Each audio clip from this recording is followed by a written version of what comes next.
Hello dear students, आप सभी का स्वागत है हमारे यूट्यूब चैनल के ऊपर। आज हम करेंगे जो हमारा मैट्रिक्स का डिटर्मिनेंट का और इन्वर्स ऑफ मैट्रिक्स का जो टेस्ट हमने आज लिया था, उस टेस्ट का हम सॉल्यूशन देखने जा रहे हैं। तो पहला जो हमारा क्वेश्चन था उसको देखें कि which is the order of A square matrix. निम्न में से वर्ग मैट्रिक्स का क्रम पूछा है उसने, स्क्वायर मैट्रिक्स का क्रम पूछा है। तो स्क्वायर मैट्रिक्स के बारे में आपको डेफिनेशन पता होगी।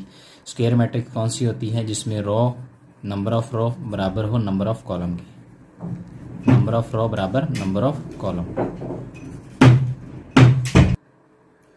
और हमें पता है कि अगर किसी मैट्रिक्स का ऑर्डर m क्रॉस n हो तो उसमें m क्या होती है? और नंबर ऑफ रो, और n क्या होते हैं? Number of column. तो हमें क्या करना है? नंबर ऑफ रो और नंबर ऑफ कॉलम जिस ऑप्शन में बराबर दे रखे हैं वो हमारा आंसर होगा। तो 2 क्रॉस 3 में बराबर नहीं थे, 3 क्रॉस 4 में बराबर नहीं थे, n क्रॉस m में बराबर नहीं थे, तो हमारा आंसर क्या हो जाएगा? आंसर हो जाएगा सी। तो सी हमारा करेक्ट आंसर है। दूसरा क्वेश्चन, विकर्ण मैट्रिक्स की आवश्यक शर्त। Which is a condition of diagonal matrix. Diagonal matrix की आपने कंडीशन बतानी है। तो डायगोनल मैट्रिक्स होती कौन सी है? एक ऐसी मैट्रिक्स जिसमें डायगोनल के अलावा सारे एलिमेंट क्या होते हैं? जीरो। यानी डायगोनल मैट्रिक्स कौन सी होगी? जैसे जो भी आपकी मैट्रिक्स दे रखी है, तो ये हमारी एक मैट्रिक्स है A11 0 0 A22, जिसमें सारे एलिमेंट विकर्ण वाले नॉन जीरो या विकर्ण का एलिमेंट जीरो भी हो सकता है, लेकिन उसके अलावा जो विकर्ण के अलावा सब एलिमेंट क्या हो? जीरो हो। तो जैसे इसमें दो तरह की मैट्रिक्स हम देख सकते हैं। जैसे ये मैट्रिक्स होगी,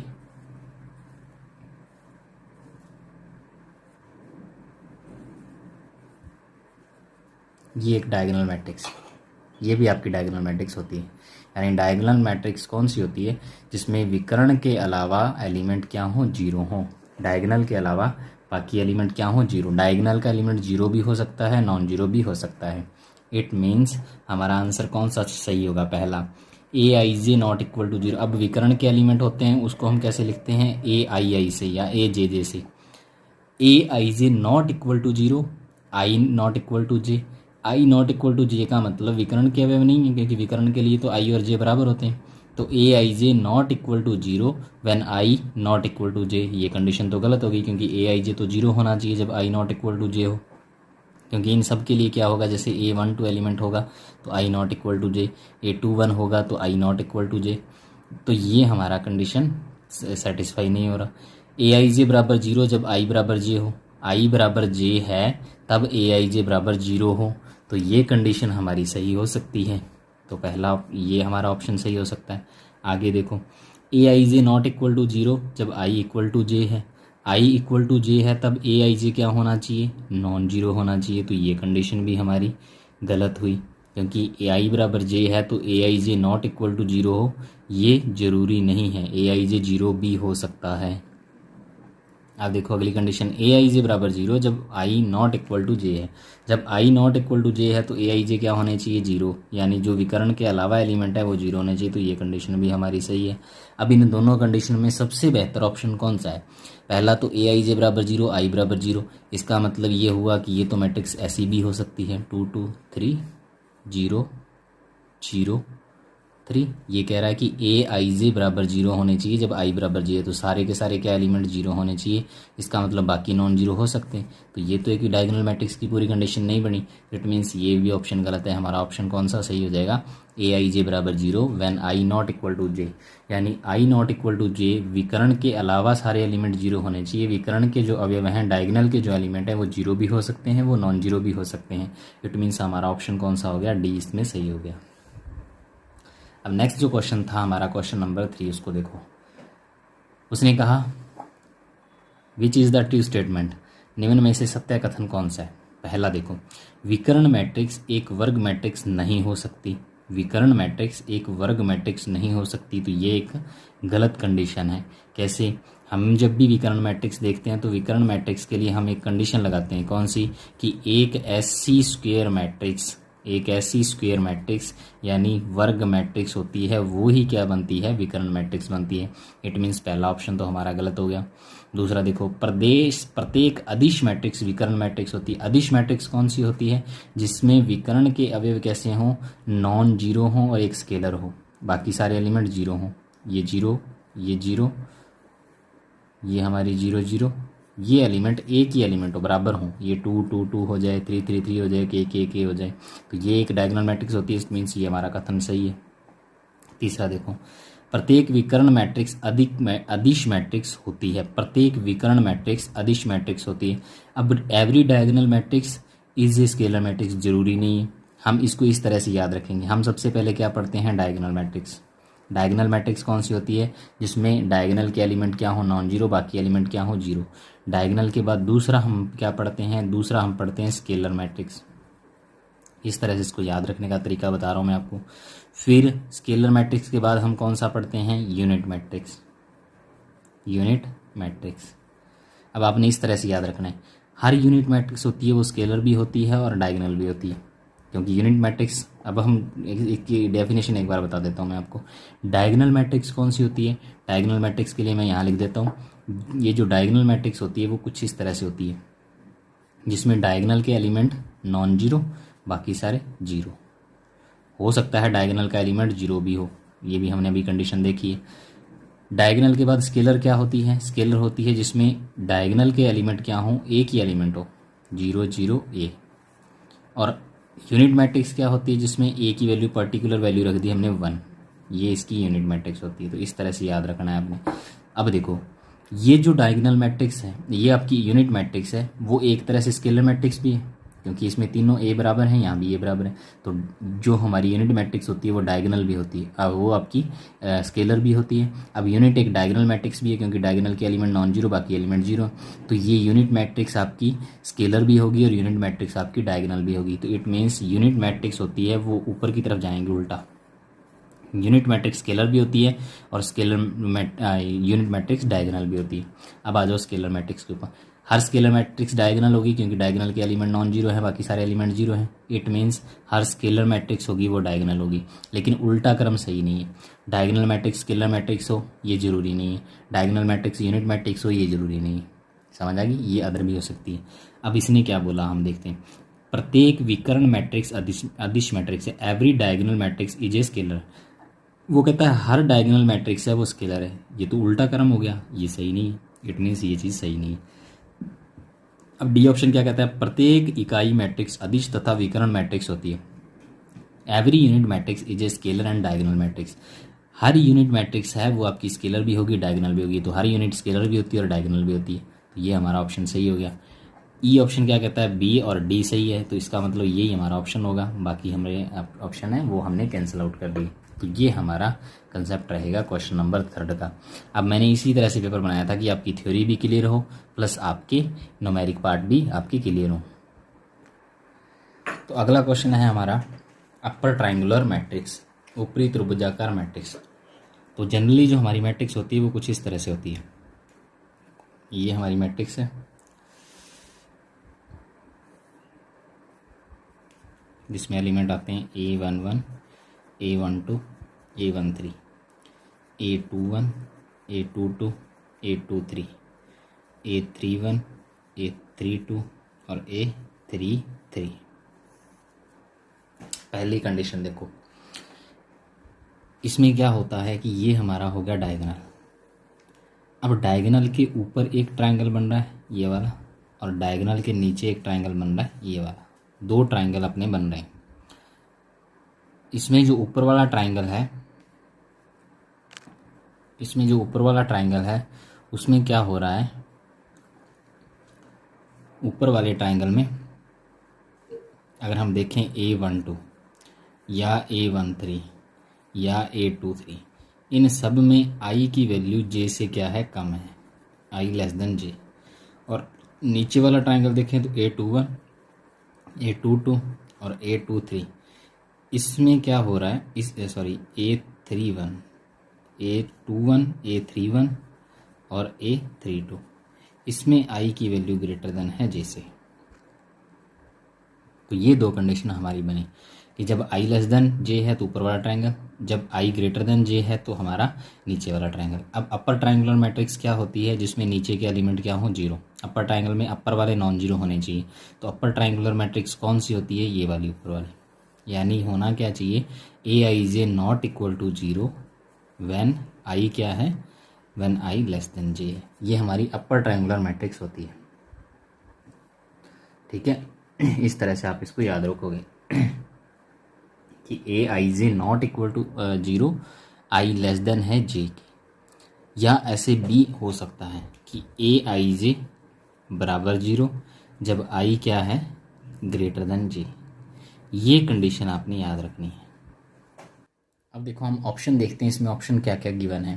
पहला option A I J M cross N, A I J बराबर जीरो जब आई क्या है, लेस देन जीरो।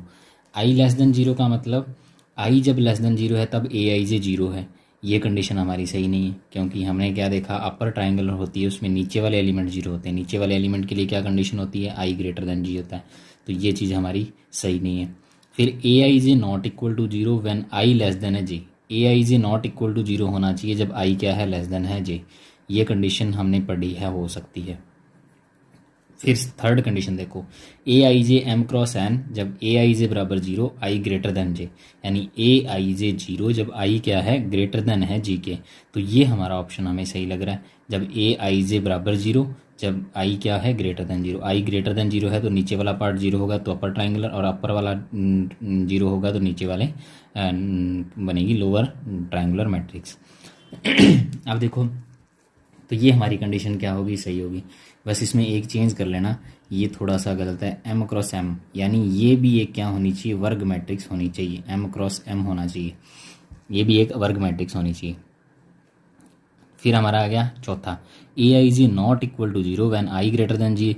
ये तो हमारी कंडीशन सेटिस्फाई नहीं करती, तो ये हमारा ऑप्शन गलत है। अब ये दो ऑप्शन आए, अब इन दोनों में से बेस्ट ऑप्शन हमारा कौन सा होगा, वो आपने ये याद रखना है। कैसे, इस ऑप्शन में देखो, A I J not equal to zero when I less than J. A I J not equal to zero when I क्या है, लेस देन जे। जब आई लेस देन जे है तो A I J not equal to zero. ये condition सही है, लेकिन ये कंडीशन साथ में ये नहीं बताती कि नीचे वाले एलिमेंट जीरो होने चाहिए, इसलिए हम इस कंडीशन को भी नहीं मानेंगे। हमारी कंडीशन कौन सी बनेगी, ये वाली। तो ये हमारी अपर ट्राइंगुलर की मैट्रिक्स की डेफिनेशन रहेगी। ए I J M cross M, A I J बराबर जीरो जब आई क्या हो, ग्रेटर देन हो जी। यानी नीचे वाला पार्ट जीरो होना चाहिए, ऊपर वाला जीरो नॉन जीरो कुछ भी हो सकता है। ये हमें कोई, ये ऊपर वाले एलिमेंट कुछ, इसमें से कुछ एलिमेंट नॉन जीरो भी हो सकते हैं, लेकिन ये याद रखना है कि यहाँ नीचे वाले एलिमेंट क्या होने चाहिए, जीरो होने चाहिए। ये हमारी अपर ट्राइंगुलर मैट्रिक्स बनेगी। अब नेक्स्ट जो क्वेश्चन है उसमें क्या दिया हुआ है, एक वर्ग मैट्रिक्स ए स्क्वायर मैट्रिक्स सम्मित होगी यदि और केवल यदि ए का ट्रांसपोज बराबर A. Symmetric if and only if A transpose बराबर ए। तो हमें पता है सिमेट्रिक या स्क्यू सिमेट्रिक के लिए हम क्या करते हैं, ट्रांसपोज निकालते हैं। अगर ए ट्रांसपोज बराबर ए हो, यानी वापस वही मैट्रिक्स आ जाए, तो ये मैट्रिक्स क्या होती है, सिमेट्रिक होती है। और ए ट्रांसपोज बराबर माइनस ए, तो ये क्या होती है, स्क्यू सिमेट्रिक होती है। तो ये दोनों कंडीशन हमारी सही होगी। विषम सम्मित होगी यदि और केवल यदि ए ट्रांसपोज बराबर माइनस है। Skew symmetric if and only if A transpose बराबर माइनस है। तो ये दोनों कंडीशन हमारी सही होगी। अब सी ऑप्शन देखो, विषम सम्मित मैट्रिक्स के लिए ए आई जे बराबर माइनस ए जे आई, यानी स्क्यू सिमेट्रिक मैट्रिक्स है, उसमें ए आई जे और ए जे आई एलिमेंट, यानी इस तरह से अगर हम देखें, ये ए वन वन, ये A one two, A two one और ए टू टू, ये हमारी मैट्रिक्स ए है। अब स्क्यू सिमेट्री क्या कहती है कि ए का ट्रांसपोज करो तो आंसर माइनस ए आना चाहिए। तो ए का ट्रांसपोज करें तो क्या आना चाहिए, आंसर माइनस ए आना चाहिए। तो इसका मतलब क्या हुआ कि ए ट्रांसपोज बराबर माइनस ए लाने के लिए हमें क्या करना पड़ेगा, ट्रांसपोज में हम क्या करते हैं, रो को कॉलम में और कॉलम को रो में चेंज कर देते हैं। तो ये बन जाएगा A one one, A two one, A one two और ए टू टू। अब इसमें माइनस का अंतर लेके आना है, तो माइनस का अंतर कैसे आएगा, माइनस का अंतर तभी आएगा जब क्या हो, इन दोनों के साइन क्या हो, अपोजिट हो। इन दोनों के साइन अपोजिट हुए, मान लो इसको माइनस ले लो और इसको प्लस ले लो, तो जब माइनस लेंगे तो ये माइनस वाला एलिमेंट यहाँ आएगा। अब इस मैट्रिक्स को आपने अगर क्या बनाना है, स्क्यू सिमेट्रिक बनाना है, तो ये वाले एलिमेंट तो हमेशा क्या रहने चाहिए, सेम। तो ये तो आपके ए वन वन और ए टू टू, ये तो आपके बराबर ही आएंगे। लेकिन जैसे ही आप ए ट्रांसपोज बराबर माइनस ए आने का मतलब कि ए आई जे का मतलब A12 बराबर A21 होने चाहिए। ये दोनों एलिमेंट होने तो बराबर चाहिए, लेकिन होने क्या चाहिए, अपोजिट साइन वाले होने चाहिए, तभी हमारी स्क्यू सिमेट्रिक मैट्रिक्स बनेगी। अब ए ट्रांसपोज बराबर माइनस ए बनाना था, तो ए ट्रांसपोज बराबर माइनस ए बनेगा कब, देखो जब ये A11 और A22 इनके साइन भी अपोजिट हों। अगर मान लो ये साइन हम ये ले लेते हैं तो इनके ऊपर कोई फ़र्क नहीं पड़ने वाला। ये अगर माइनस हम कॉमन ले लेंगे तो ये हमारी डायगोनल मैट्रिक्स है, ये गलत हो जाएगा। इसका मतलब ये चीज़ आपने ध्यान रखनी है कि स्क्यू सिमेट्रिक मैट्रिक्स होगी उसमें डायगोनल के एलिमेंट तो हमेशा जीरो रहेंगे, जीरो रहेंगे तभी इनके ऊपर कोई फ़र्क नहीं पड़ेगा। क्योंकि इसको करने के लिए सिर्फ एक ही कंडीशन है, जब ये दोनों एलिमेंट जीरो हों। अब इसमें से अगर माइनस कॉमन ले लें तो ये मैट्रिक्स क्या बनेगी, जीरो माइनस A21 और A12 और जीरो। अब ये दोनों एलिमेंट तो आपस में बराबर ही हैं, लेकिन हैं किसके, अपोजिट साइन वाले, यानी A i j बराबर होना चाहिए माइनस AJ के, और इसी के साथ कंडीशन रख लो Aii बराबर क्या होना चाहिए, जीरो होना चाहिए। तो ये हमारे सारे स्टेटमेंट क्या हैं, सही है। अब देखो अगला क्वेश्चन नंबर 6 कि यदि ए एक वर्ग मैट्रिक्स है, ए अगर वर्ग मैट्रिक्स हुई तो ए प्लस ए ट्रांसपोज क्या होनी चाहिए, सममित मैट्रिक्स। तो सममित मैट्रिक्स के लिए क्या करना चाहिए, ट्रांसपोज का ट्रांसपोज ले लो। इस पूरे का ट्रांसपोज लेंगे तो क्या आएगा, ए का ट्रांसपोज प्लस ए ट्रांसपोज का ट्रांसपोज। अब हमें पता है कि ट्रांसपोज का ट्रांसपोज लेते हैं तो वापस यही आता है, तो उसको हम लिखेंगे ए प्लस ए ट्रांसपोज। अब ए प्लस ए ट्रांसपोज एक ऐसी मैट्रिक्स थी जिसका आपने ट्रांसपोज लिया और वापस वही मैट्रिक्स आ गई, तो ये कैसी हुई, सममित हुई। तो ये कंडीशन हमारी सही है। दूसरा, ए माइनस ए ट्रांसपोज एक विषम सममित है, तो सममित या विषम सममित जब भी चेक करना है तो ट्रांसपोज ले लो। ट्रांसपोज लेंगे तो ए का ट्रांसपोज माइनस ए ट्रांसपोज का ट्रांसपोज, ट्रांसपोज का ट्रांसपोज वापस क्या आएगा, वही मैट्रिक्स। अब इसमें से माइनस कॉमन लेंगे तो ए माइनस ए ट्रांसपोज। अब ए माइनस ए ट्रांसपोज का ट्रांसपोज लिया तो नेगेटिव ऑफ दिस मैट्रिक्स आ गया। इट मीन्स ऐसी मैट्रिक्स क्या कहलाती है, स्क्यू सिमेट्रिक। तो ये भी सही है। ए ट्रांसपोज और ए ट्रांसपोज ए ट्रांसपोज का ट्रांसपोज लेंगे तो होगा क्या, देखो ए ट्रांसपोज लेंगे तो कितना बनेगा हमारा, ए का ट्रांसपोज और ए के ट्रांसपोज का ट्रांसपोज। या आप इसको रिवर्सल रूल से देखोगे, रिवर्सल रूल क्या कहता है कि कोई दो मैट्रिक्स है उनका ट्रांसपोज लेते हो तो वो क्या आती है, वो आती है बी का ट्रांसपोज ए का ट्रांसपोज। ये हमारा रिवर्सल रूल होता है। तो इस रिवर्सल रूल से हम इसको क्या लिखेंगे, ए ट्रांसपोज का ट्रांसपोज और ए का ट्रांसपोज। अब ट्रांसपोज का ट्रांसपोज वापस ए और ए ट्रांसपोज, इसका मतलब ए ट्रांसपोज का ट्रांसपोज लिया तो वो वापस किसके बराबर आ गया, ए ट्रांसपोज के बराबर आ गया। या दूसरा हमारा क्या है, ए ट्रांसपोज पहले ए बाद में, इसका ट्रांसपोज लेंगे तो हमारे पास क्या बनेगा, ए का ट्रांसपोज रिवर्सल रूल से, बाद वाली मैट्रिक्स पहले, पहले वाली मैट्रिक्स बाद में, ए का ट्रांसपोज ए ट्रांसपोज का ट्रांसपोज वापस है। तो ये मैट्रिक्स भी सम्मित होगी और ये मैट्रिक्स भी सम्मित होगी। तो ये तीसरी कंडीशन भी सही है। इट मीन्स हमारे सारे ऑप्शन सही हैं। ऑप्शन डी हमारा करेक्ट रहेगा। अब नेक्स्ट जो क्वेश्चन है उसमें क्या दिया है, दो मैट्रिक्स जिनका क्रम m क्रॉस n है दिया गया है, कौन सी दो मैट्रिक्स का गुना संभव है।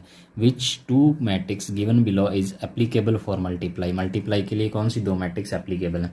तो मल्टीप्लाई के लिए हमने याद रखना है कि m क्रॉस n एक मैट्रिक्स का ऑर्डर है, तो दूसरी का n से शुरू होना चाहिए ऑर्डर, यानी इसमें नंबर ऑफ कॉलम और इसमें नंबर ऑफ रो आपस में बराबर होनी चाहिए।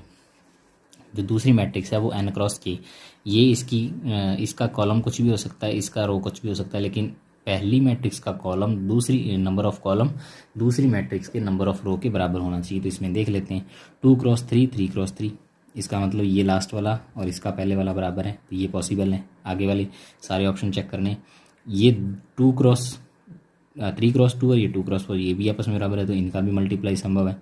3 क्रॉस 2 और 3 क्रॉस 2 इनका मल्टीप्लाई संभव नहीं है, क्योंकि यहाँ 2 आ गया, यहाँ 3 आ गया। इसका मतलब हमारा ऑप्शन कौन सा सही होगा, डी, क्योंकि इन दोनों का मल्टीप्लाई पॉसिबल है। मल्टीप्लाई करने के बाद हमारा जो बनता है रैंक वो क्या बनता है, m क्रॉस k बनता है। ठीक है, ये हमारा क्वेश्चन नंबर 7 था। अब देखो क्वेश्चन नंबर 8, सारणिक के बारे में सत्य है। Which is the true for a determinant. हमेशा वर्ग मैट्रिक्स का सारणिक बनता है, बिल्कुल सही बात है। सारणिक एक अद्वितीय संख्या है किसी भी वर्ग मैट्रिक्स के लिए। For any square matrix determinant is a unique value, बिल्कुल सही है, क्योंकि हम सॉल्व करते हैं तो आंसर एक ही आता है। अब ये देखो, ये ए अगर ये मैट्रिक्स है 1 क्रॉस 1 की, तो मॉड ऑफ ए यानी डिटर्मिनेंट ऑफ ए कितना आएगा, 3। ए बराबर -3 एलिमेंट हुआ तो mod of A not equal to -3, ये चीज़ गलत है, क्योंकि मॉड ऑफ ए तो क्या आएगा, -3 ही आएगा। ये वो वाला मॉड नहीं है जो हमारा पॉजिटिव नेगेटिव को पॉजिटिव कर देता है, तो इसका मतलब ये ऑप्शन गलत है। तो हमारा आंसर कौन सा आ गया, डी, ए और बी दोनों। अब नेक्स्ट क्वेश्चन देखो इसने क्या कहा, -3,2,1,5 ये दे दिया आपको डिटर्मिनेंट में। अब -3 का माइनर और को फैक्टर आपने फाइंड करना है, उपसारणिक और सहखंडज। उपसारणिक कौन सा होता है कि आपने रो और कॉलम को छोड़ना है, जो एलिमेंट बच गया उसको आपने लिखना है। और को फैक्टर क्या होता है, जो हमारा माइनर होता है, माइनर को तो हम लिखते हैं ए से, और को फैक्टर है उसको हम लिखते हैं एफ से। अब किसी भी एलिमेंट का आपने फाइंड करना, मान लो ए आई जे, किसी भी एलिमेंट का फाइंड करने का मतलब ए आई जे का मतलब आईवी पंक्ति, आईवी रो और उसका जेवा एलिमेंट, उसका आपने माइनर फाइंड किया। और एफ आई जे का मतलब उस एलिमेंट का को फैक्टर फाइंड किया। अब हमसे पूछा है -3, तो ये एलिमेंट कौन सा है, A11, A11, A12, A21, A22। हमें किसका फाइंड करना है, A11 का। तो A11 को कैसे लिखेंगे, माइनर को तो A11 लिखेंगे और को फैक्टर को क्या लिखेंगे, F11। अब इसने क्रम से पूछा है, तो हमें याद रखना है कि पहले हमने उपसारणिक लिखना है, फिर हमने उसका को फैक्टर लिखना है। A11 बराबर 5, A11 बराबर 5 सही है, और F11 बराबर -5, -5 नहीं सही है, क्योंकि हम इस एलिमेंट का फाइंड कर रहे हैं A11 का। तो A11 का फैक्टर क्या आएगा, F11। इस 1 और 1 को जोड़ो, 1 और 1 को जोड़ा तो 2, 2 क्या है, एक इवन नंबर है, सम संख्या है। जब सम संख्या होती है तो को फैक्टर और माइनर आपस में बराबर होते हैं, लेकिन यहाँ तो अलग अलग आ गए, इट मीन्स ये ऑप्शन गलत है। दूसरा A11 बराबर -5, ये भी गलत है, क्योंकि A11 का मतलब इस रो और इस कॉलम को छोड़ना है, इस कॉलम को इस रो को छोड़ना है, और आपका जो एलिमेंट बच गया वो को फैक्टर है, यहाँ -5, ये भी ऑप्शन गलत है। अब देखो A11 बराबर 5 और F11 बराबर 5, ये भी सही है। नन ऑफ दीज, ये गलत हो गया। F11 बराबर 5, A11 बराबर 5, ये गलत हो गया, क्योंकि हमें पूछा था पहले माइनर लिखना है फिर आपने को फैक्टर लिखना है। इट मीन्स आपको इनके सिंबल भी ध्यान होने चाहिए। F11 बराबर 5, A11 बराबर 5, ये भी ऑप्शन गलत हो गया, यहाँ कंफ्यूज नहीं होना। इट मीन्स ये हमारा ऑप्शन सी है, वो हमारा करेक्ट आंसर हुआ। अब देखो किसी वर्ग मैट्रिक्स के लिए for any square matrix determinant of A बराबर 0, अगर डिटर्मिनेंट ऑफ ए बराबर 0 हुआ तो ए व्युत्क्रमणीय मैट्रिक्स नॉन सिंगुलर मैट्रिक्स कहलाती है। ये तो गलत बात है, हम दो तरीके से पढ़ेंगे, जब मॉड ऑफ ए बराबर 0 और जब मॉड ऑफ ए बराबर नॉन 0। अगर 0 हुआ तो उसका हम इन्वर्स नहीं फाइंड कर सकते, अगर इन्वर्स नहीं फाइंड कर सकते तो ऐसी मैट्रिक्स कहलाती है आपकी सिंगुलर मैट्रिक्स, सिंगुलर मैट्रिक्स, या इसको हिंदी में बोलते हैं अव्युत्क्रमणीय। अव्युत्क्रमणीय का मतलब जिसका व्युत्क्रम नहीं निकाला जा सकता।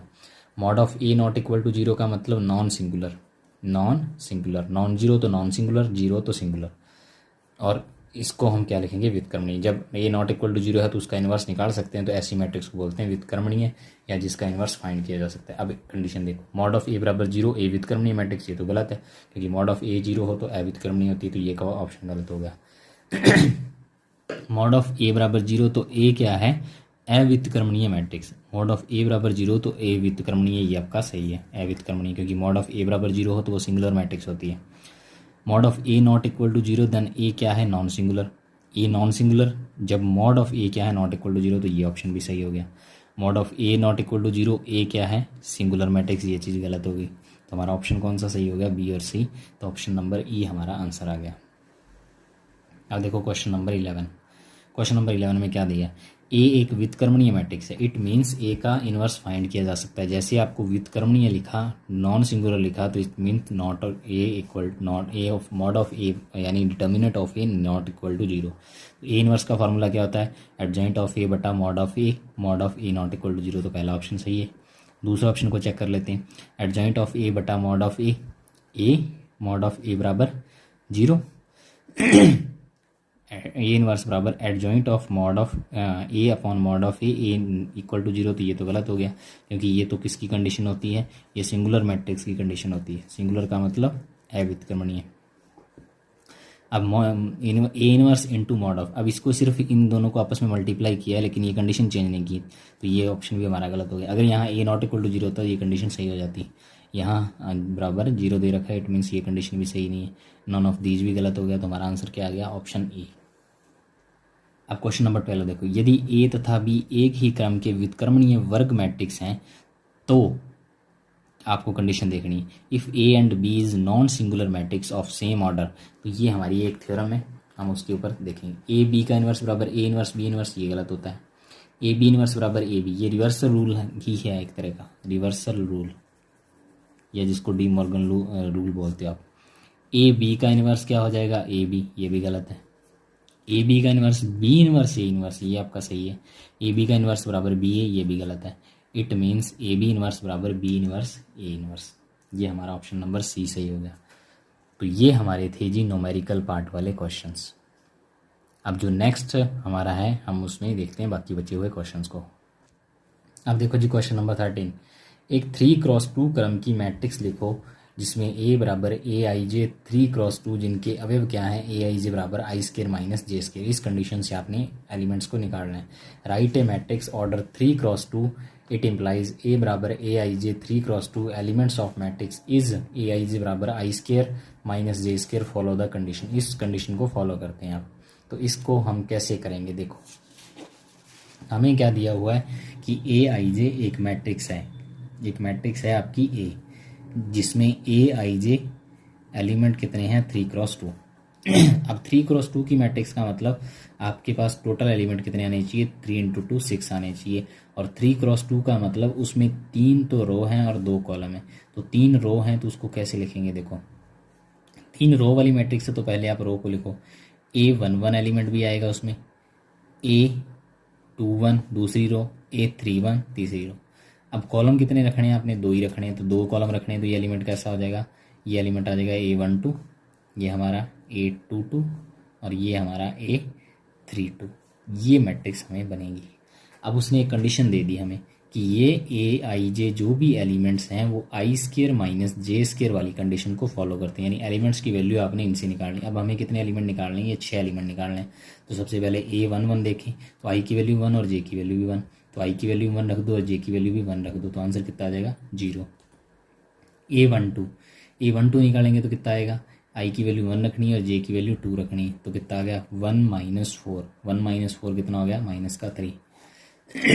अब निकालते हैं हम A21 में आई की वैल्यू आपने 2 रखनी है और जे की वैल्यू आपने 1 रखनी है। 2 का स्केयर माइनस 1 का स्केयर कितना हो गया, 4 - 1 बराबर 3। A22 इसकी वैल्यू निकालनी है तो ए की वैल्यू भी आपने 2 रखनी, आई की वैल्यू भी 2 रखनी है और जे की वैल्यू भी 2 रखनी है, तो कितना हो गया 0। फिर हम निकालेंगे A31 में आई की वैल्यू 3 रखनी है और जे की वैल्यू 1 रखनी है, तो 3 रख दिया आपने और 1 रख दिया आपने, कितना हो गया 9 - 1 बराबर 8। A32 निकालेंगे तो कितना आएगा, A32 बराबर आ जाएगा हमारा 3 का स्केयर माइनस 2 का स्केयर। 3 का स्केयर किया 9, 2 का स्केयर किया 4, आंसर कितना आया 5। तो इसको आप मैट्रिक्स की फॉर्म में लिख दो, वही हमारा आंसर हो जाएगा।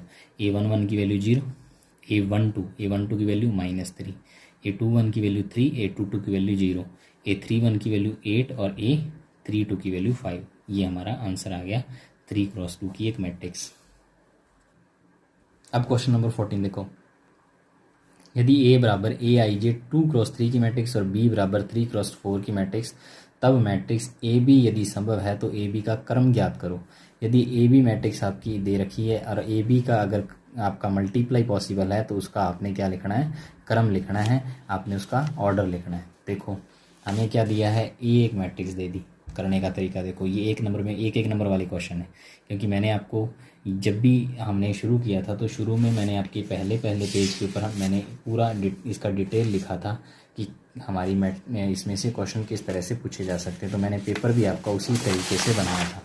इसमें क्या क्या था देखो, इसमें ये पैटर्न था कि ये जो हमारी यूनिट सेकंड है ये 15 नंबर की है और इसमें हमारे पास 3 चैप्टर है, मैट्रिक्स, डिटर्मिनेंट और इनवर्स ऑफ मैट्रिक्स। तो मैट्रिक्स से हमारे क्वेश्चन कितने बनते हैं, 3 क्वेश्चन बनते हैं, 1, 1 और 2, यानी टोटल 4 मार्क्स के।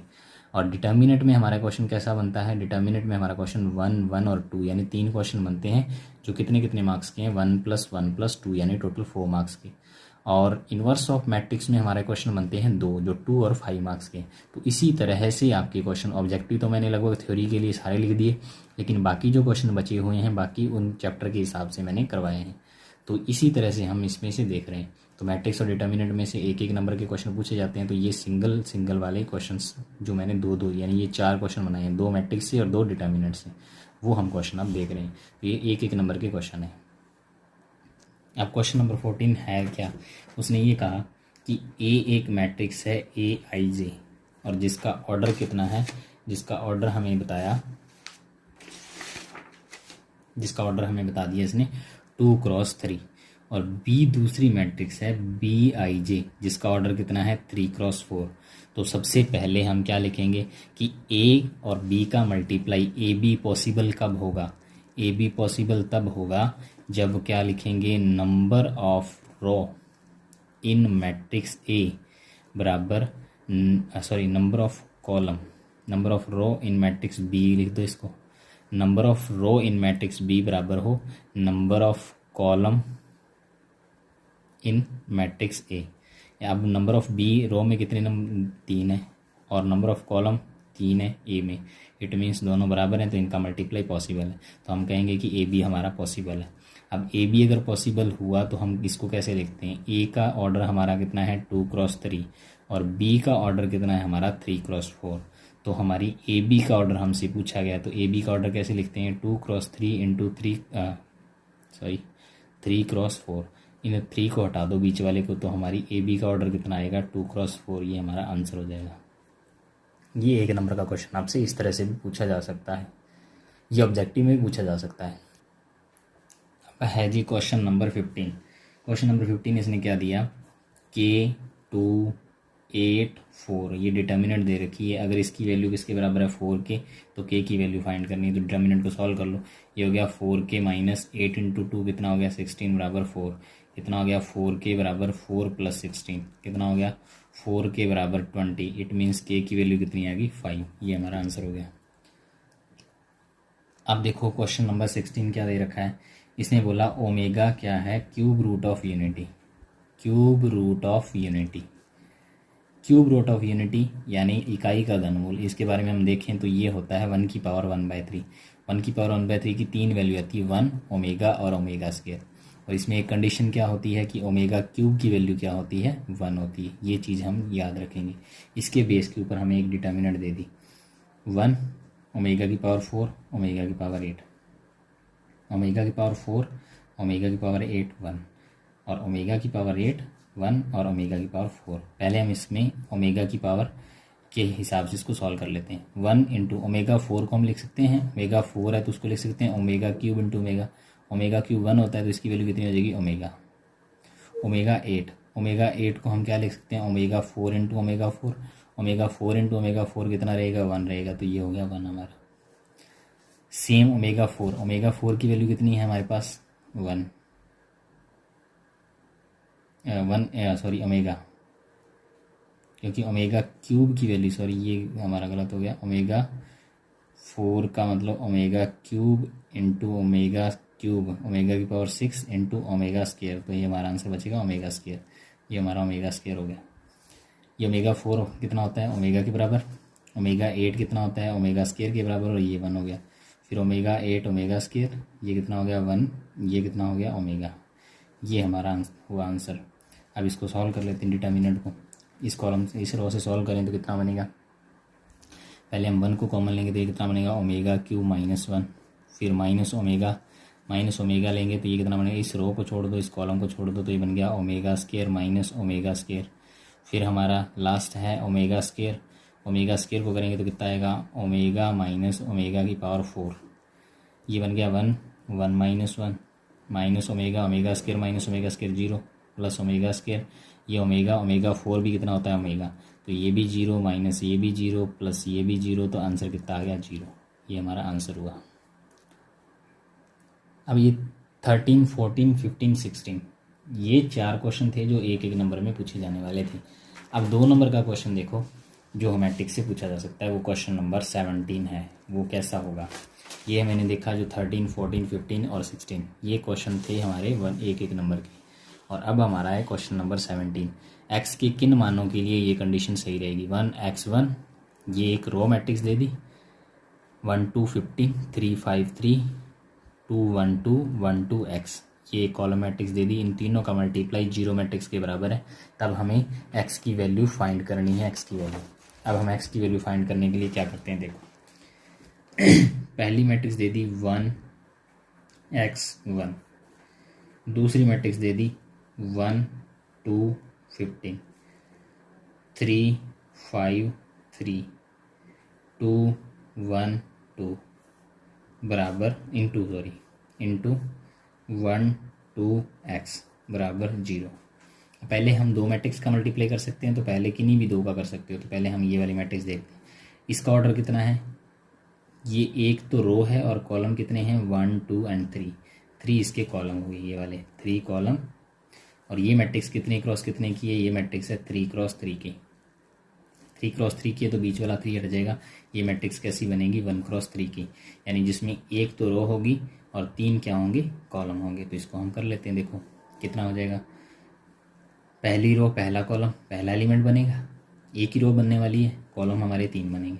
तो 1 को पहली रो को पहले कॉलम से मल्टीप्लाई करेंगे तो कितना आएगा 1 इंटू 1 1 हो गया, प्लस दे रखी है, ये एक मैट्रिक्स दे रखी है, इन तीनों का मल्टीप्लाई जीरो मैट्रिक्स के बराबर है। तो पहली मैट्रिक्स 1 क्रॉस 3 की है, दूसरी मैट्रिक्स 3 क्रॉस 3 की है और तीसरी मैट्रिक्स 3 क्रॉस 1 की है। अब 1 क्रॉस 3 का 3 क्रॉस 3 से पहले मल्टीप्लाई किसी भी दो का पहले कर सकते हो, तो आपने इन दोनों का कर दिया, तो 3 और 3 बीच वाला रह जाएगा। ये मैट्रिक्स हमारा जो आंसर बनेगा वो 1 क्रॉस 3 की बनेगी पहली दो से। फिर 1 क्रॉस 3 वाली को 3 क्रॉस 1 वाली मैट्रिक्स से मल्टीप्लाई करना है, तो 3 से 3 गया, 1 क्रॉस 1 की मैट्रिक्स बनेगी।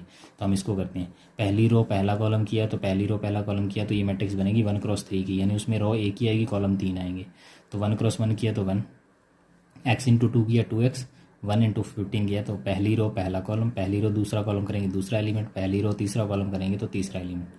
जब आपने किया तो ये कुछ ऐसा बन गया, ये बन गया 1 2 x बराबर 0। अब इसका आपने मल्टीप्लाई इसके साथ करना है, तो ये 1 क्रॉस 1 की बनेगी।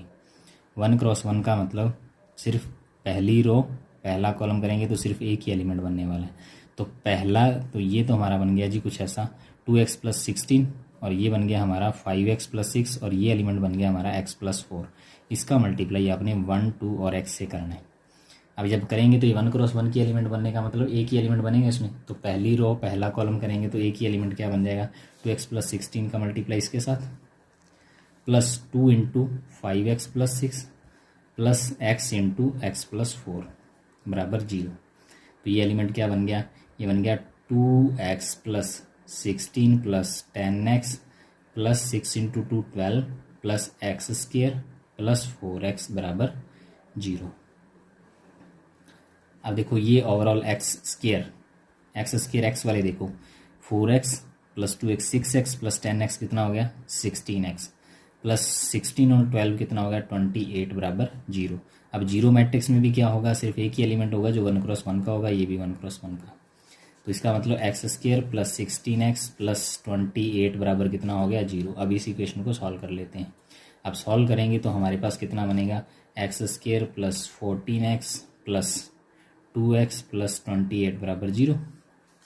इस x को हम कर लेते हैं कॉमन, तो x प्लस 14 प्लस 2 को कॉमन लिया तो x प्लस 14 प्लस 2, ये बन गया x प्लस 14 बराबर 0। तो हमारे आंसर क्या क्या आए, एक तो बन गया x प्लस 14 और एक बन गया x प्लस 2 बराबर 0। तो दो आंसर आए, x बराबर -2 और माइनस का 14। ये हमारा क्वेश्चन नंबर 17 का आंसर था। अब बाकी जो क्वेश्चन बन गए वो हम नेक्स्ट वीडियो में करेंगे। बाकी इसमें कोई भी डाउट हो तो वो आप मुझे सेंड कर सकते हो। ज़्यादा से ज़्यादा लोग देखा करो, इससे हमारा भी मनोबल बढ़ता है और आपके लिए ये अच्छा चीज़ है, क्योंकि आपने अभी मैं देख रहा हूँ कि बहुत कम स्टूडेंट है जो इस टेस्ट में पार्टिसिपेट करते हैं, जिससे क्या होता है कि आपकी तैयारी के प्रति आपकी जो मोटिवेशन है, जो आपकी नीयत है, वो अब क्या है उसमें थोड़ा सा विघन पड़ा है, लेकिन आप उसको लगातार बनाए रखें, तभी आपके अच्छे मार्क्स बनेंगे। Thank you and all the very very best.